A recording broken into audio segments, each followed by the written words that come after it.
사랑이 주 예수 그리스도의 이름으로 간절히 기도합니다. 아멘. 네, 이번 교과 총 주제 기억절을 우리 다 함께 보시도록 하겠습니다. 이사야 9장 6절입니다. 이는 한 아기가 우리에게 낳고 한 아들을 우리에게 주신 바 되었는데 그 어깨에 정사를 메었고 그 이름은 기묘자라 모사라 전능하신 하나님이라 영존하시는 아버지라 평강의 왕이라 할 것임이라. 아멘. 미국에서 원자폭탄을 개발하자 미국 의원들이 이 원자폭탄에 대한 두려움을 가지게 됐습니다. 그래서 그들은 이 원자폭탄을 만드는 일에 지휘했던 이 오펜하이머라는 그 박사에게 찾아가서 이 무서운, 이 두려운 무기로부터 우리를 보호할 수 있는 방법이 있습니까? 라고 질문을 했다고 합니다. 그러자 이 오펜하이머 박사는 분명히 있습니다. 라고 대답했습니다. 그리고서는 그는 기대에 찬 모습으로 침묵하고 있는 그 청중들에게 지그시 이렇게 시선을 응시하면서 이렇게 말했다고 합니다. 그것은 평화입니다. 인류 역사에 있어서 평화를 이루었던 시기보다는 늘 갈등과 분쟁과 그리고 폭력에 얼룩진 그런 사건, 사고들로 기록된 그 역사들을 우리가 되짚어 본다면 인간은 스스로 인류의 평화를 이룰 수 있는 존재가 될 수 없음을 우리는 알 수 있습니다. 그래서 이번 시간에는 참되고 영원한 평화를 가져다 줄 수 있는 그 유일한 분에 대해서 나눠보고자 합니다. 우리가 이번 제5가에 들어가기에 앞서서 이 한눈에 살펴볼 수 있도록 제가 이 교과 내용을 이게 살짝 조금 이렇게 정리해 보았습니다. 이게 보시면 일요일부터 화요일까지는 이 이사야 9장부터 10장의 내용을 다룰 것이고요. 그리고 수요일부터 목요일까지는 이사야 11장부터 12장까지 다루도록 하겠습니다. 그래서 이사야 9장부터 12장까지 어떤 내용이 있는지 간략하게 보도록 하겠습니다. 이 이사야 9장에서는 그리스도의 탄생 그리고 고난 중에서도 큰 기쁨이 있을 것이라는 그 메시지가 담겨 있습니다. 또 9장 후반부에는 이 교만함과 이스라엘의 교만함과 완고한 마음으로 인해서 하나님께서 이스라엘에 임할 심판에 대한 내용이 담겨져 있습니다. 이어서 이사야 10장에 있는 말씀은 하나님의 백성이 그 완고한 교만함으로 이 하나님으로부터 심판을 당할 수밖에 없는 그 죄악성에 대해서 설명하고 있습니다. 그리고 하나님께서 그 아수를 통해서 징계한 그 목적이 진멸이 아닌 정결과 구원이라는 그 사실을 이야기하고 있습니다. 다음으로 넘어가서 이사야 11장과 12장입니다. 이 11장에서는 이새의 후손의 메시아가 등장해서 그 나라를 회복시키는 것을 묘사하고 있고요.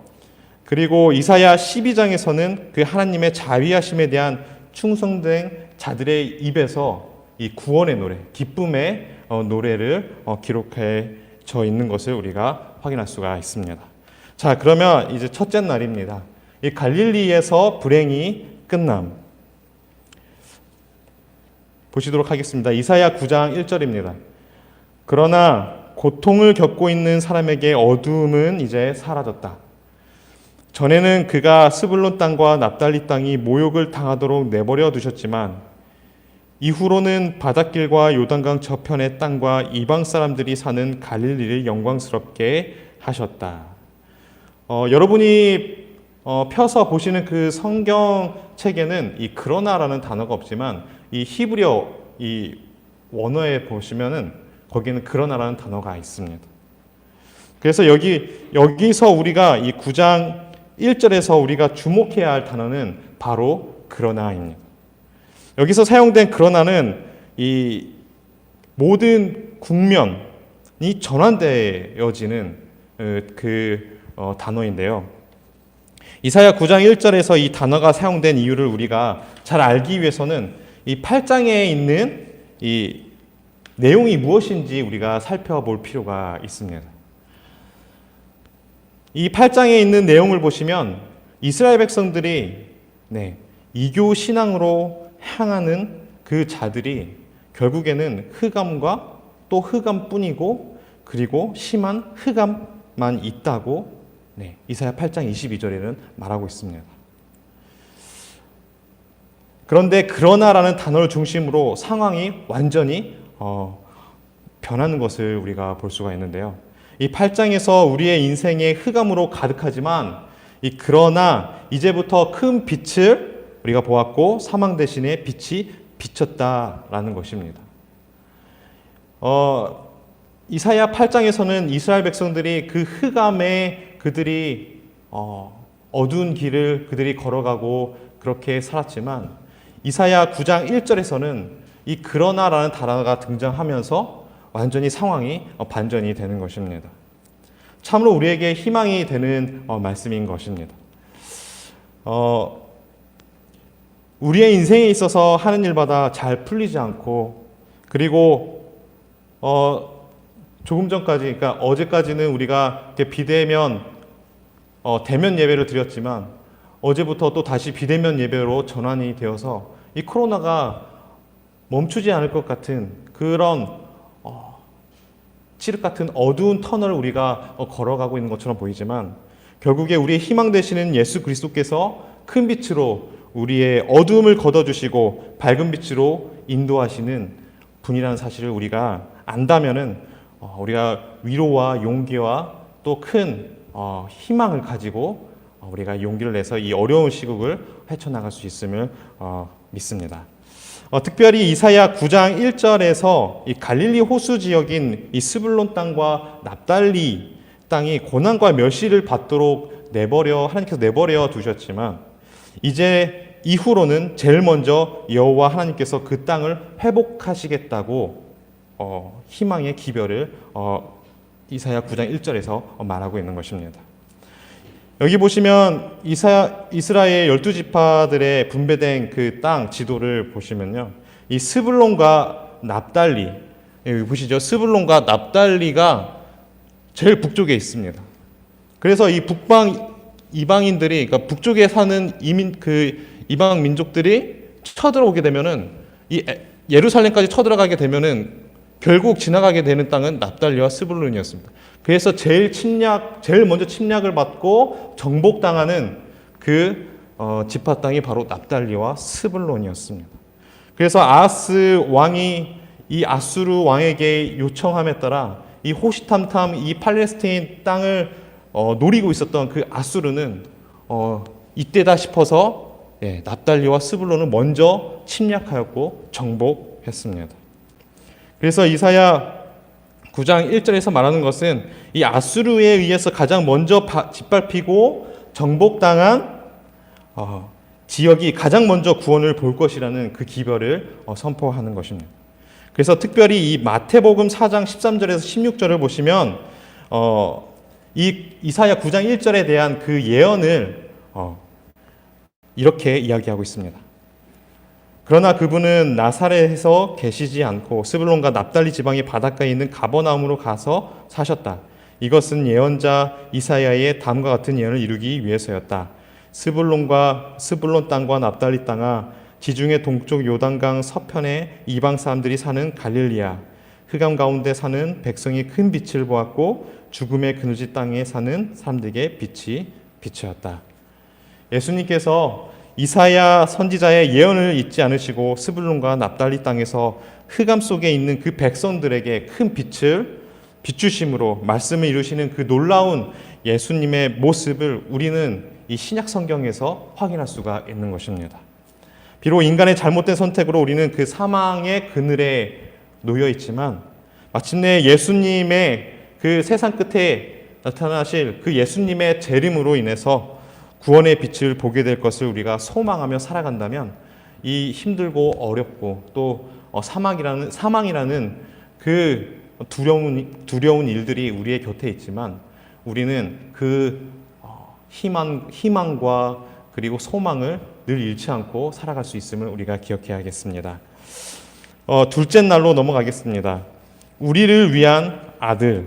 네, 이사야 9장 6절입니다. 이는 한 아기가 우리에게 낳고 한 아들을 우리에게 주신 바 되었는데 그의 어깨는 정사를 메었고 그의 이름은 기묘자라 모사라 전능하신 하나님이라 영존하시는 아버지라 평강의 왕이라 할 것임이라. 이사야 9장 6절에 있는 말씀입니다. 우리가 지금까지 공부하면서 그 앞기에서 공부했을 때 이사야서에서 언급된 아들이 있었는데요. 기억나십니까? 네, 이사야 7장에서 또 아들이 있었죠. 네, 임마누엘이라는 이름을 가진 아들이 등장합니다.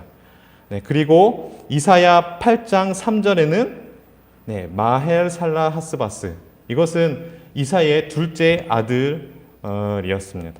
그리고 이제 우리가 오늘 배울 성경절입니다. 이는 한 아기가 우리에게 낳고 한 아들을 우리에게 주신 바 되었는데, 근데 여기에서 나오는 그 아들의 이름이 무엇으로 이렇게 나옵니까? 이사야 9장 6절에 있는 그 아들의 이름이 무엇으로 나옵니까? 네, 보시면 기묘자라 모사라 전능하신 하나님이라 영존하시는 아버지라 평강의 왕이라. 이런 타이틀을 가지신 분은 누구입니까? 우리 인간이 이런 타이틀을 가진 사람이 있을 수 있겠습니까? 네, 바로 예수 그리스도뿐입니다. 그분은 하나님의 아들이시며 창조주이시며 우리에게 평안을 주시기 위해 오셨습니다. 그분은 하늘의 땅의 모든 권세를 받으셨고 또 항상 우리와 함께 하시는 임마누엘 하나님이십니다. 그리고 그분은 신성을 지니면서도 영원하시고 영원한 인간이 되셨는데 항상 우리의 연약함을 동정하기 위해서 우리와 같게 되셨다는 것입니다. 이러한 아기가 우리에게 태어나셨습니다. 이 얼마나 희망적인 이야기입니까? 우리에게 아기로 오신 그 예수 그리스도는 이 세상을 창조하셨고 이 땅에 권세를 받으셨고 그리고 전지하시고 전능하신 그 하나님이신데 그러한 분이 우리의 연약함을 동정하기 위해서 이 땅에 오셨다는 그 사실이 우리에게 큰 위로와 희망이 되는 것입니다. 지금은 코로나로 어려운 시국이지만 우리가 이런 희망 되시고 위로가 되신 그 예수 그리스도를 바라봄으로써 용기와 또 힘을 얻는 저와 여러분이 되기를 간절히 원합니다. 이제 셋째 날 보시도록 하겠습니다. 진노의 막대기입니다. 이사야 10장 13절인데요. 그리하여도 그 백성이 자기들을 치시는 이에게로 돌아오지 아니하며 만군의 여호와를 찾지 아니하는도다. 이 진노의 막대기라는 이 주제를 보면은 자녀들을 올바른 길로 인도하기 위해서 사용되어지는 그 사랑의 매가 떠오릅니다. 이 남방 유다와 그 북방 이스라엘의 역사를 보면 이 사사시대랑 비슷한데요. 계속 죄악된 그 삶이 반복되는 모습을 우리가 볼 수가 있습니다. 이 남방 유다와 북방 이스라엘 사람들이 이 잘못된 선택으로 인해서 이 어리석은 선택으로 인해서 나쁜 결과를 얻게 됩니다. 그러면 그들이 여기서 멈추고서 더 나은 선택, 그러니까 하나님께로 돌아가고자 하는 그런 선택을 해야 하는데 어떻게 합니까? 그렇지 않고 다시 잘못된 선택을 하는 것입니다. 이렇게 악순환이 되는 것이죠. 또 반복해서 그래서 더 잘못된 선택을 하고 더 나쁜 결과를 얻고 그래서 여기서 하나님은 더 나은 선택을 바라시지만 그들은 그것을 거절하고 더 잘못된 선택과 아주 안 좋은 상황에 이제 그들이 직면하게 되는 것입니다. 결국은 이스라엘 백성들이 반복적으로 잘못된 선택으로 인해서 그들은 아수르에 의해서 멸망당하게 되었지만 하나님께서는 그들의 완악한 마음을 보시고 그들을 아수르의 손에서 건져내지 않으셨습니다. 그들이 단계적으로 거절할 때마다 하나님이 보호하시던 그 손길을 거두신 것입니다. 그렇기 때문에 이러한 나쁜 선택이 끊임없이 반복이 되면 결국 그 끝은 사망과 멸망인 것입니다. 그렇기 때문에 우리가 살아가는 데 있어서 이 작은 잘못된 선택으로 인해서 그 결과가 미묘하고 우리에게 영향을 주지 않은 것처럼 보이지만 그것이 계속적으로 반복된다면은 결국에는 더 큰 잘못을 우리가 선택을 하게 될 것이고 더 안 좋은 악한 그런 상황으로 우리가 들어가게 된다는 것입니다. 하나님은 우리에게 늘 당신의 사랑과 성품을 나타내시면서 호소하십니다. 그렇지만 우리가 잘못된 선택으로 시련과 고통과 두려움과 혼란을 맛보게 하시는 것은 우리가 하나님께 등을 돌릴 때 그 결과가 무엇인지 깨닫게 하시기 위함인 것입니다. 그래서 자유의지는 참으로 좋은 것이지만 이 자유의지를 잘못 사용하는 자들에게는 하나님의 화가 임한다라고 이사야는 경고하는 것입니다. 그렇지만 이 베드로후서 3장 9절을 보시면 이 하나님의 품성을, 이 성품을 우리가 알 수가 있는데요. 보시겠습니다. 오직 주께서 너희를 대하여 오래 참으사 아무도 멸망하지 아니하고 다 회개하기에 이르기를 원하시느니라. 우리의 인생에서 불행하고 슬픈 일들이 엄습할 때가 늘 있습니다.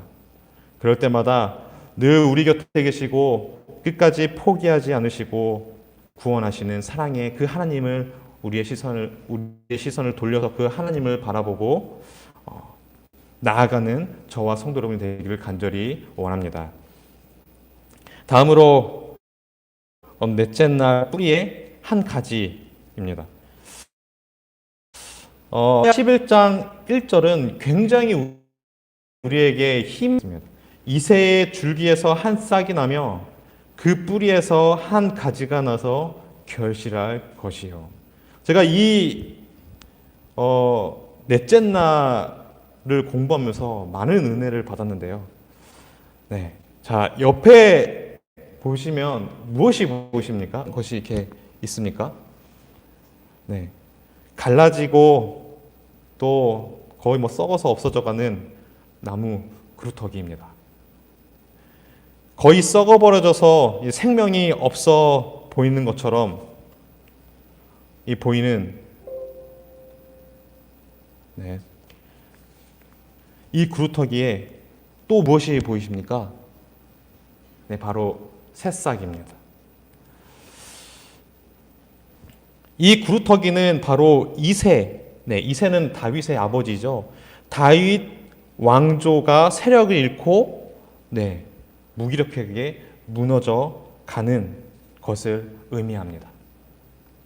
그리고 또 옆에 보이시는 대로 이 새싹은 그 무너져 내려가는 다윗 왕조를 다시 회복시키시는 하나님의 나라를 회복시키시는 예수 그리스도를 이 새싹이 의미하고 있습니다. 그런데 단지 이런 나라에서 비유되는 것만이 아니라 우리의 삶 속에서도 이 이사야 11장 1절이 적용이 되어지고 비유되어집니다. 옆에 또 보이시죠? 여기 곧게 그리고 높게 잘 자란 이 나무는 우리의 인생에서 전성기의 삶이라고 할 수가 있습니다.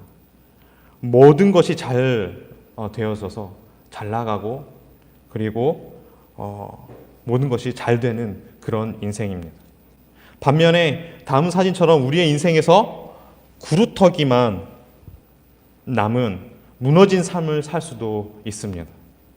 그렇지만 오늘의 희망의 메시지인데요. 바로 이런 구루터기에 아무 희망도 없어 보이는 이 구루터기에 이 한 줄기의 새싹이 태어난다는 것입니다.